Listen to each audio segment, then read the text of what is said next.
Making the transition back to civilian life can be a difficult task for many military veterans.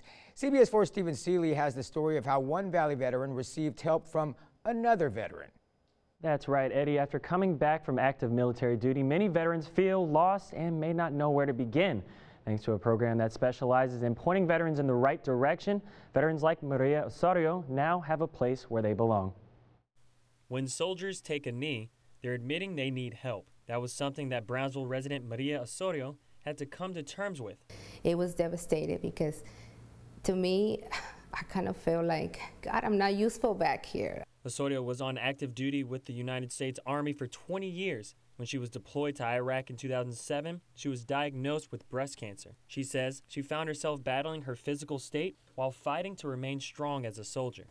The things that hit you as a female, you lose your hair, and you have to find those skills and all those things that you learn in the military for you to move up. Like, hey, get that out. You need to get back into a mission, and I had to. Otherwise, I didn't know how I was going to get out of that.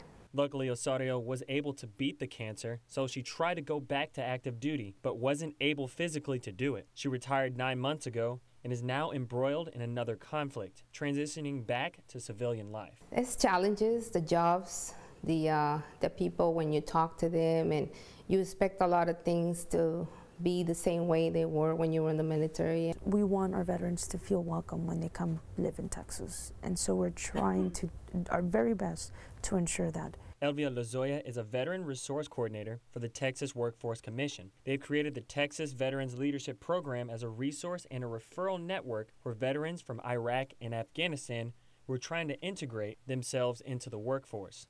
Adapting is not easy.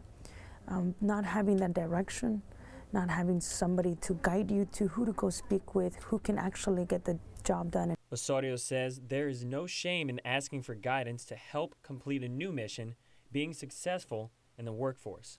Reach out, don't be afraid, because this is the whole reason. We're in the South. We don't really hear too much about the resources. But if you don't reach out, how are you going to let somebody else behind you? There's going to be a brother and sister later on that's going to need your help.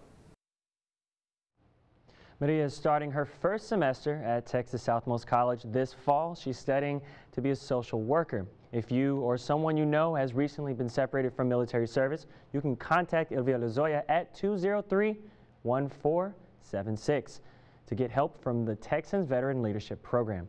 Reporting in the studio, Stephen Seeley, CBS 4 News and ValleyCentral.com.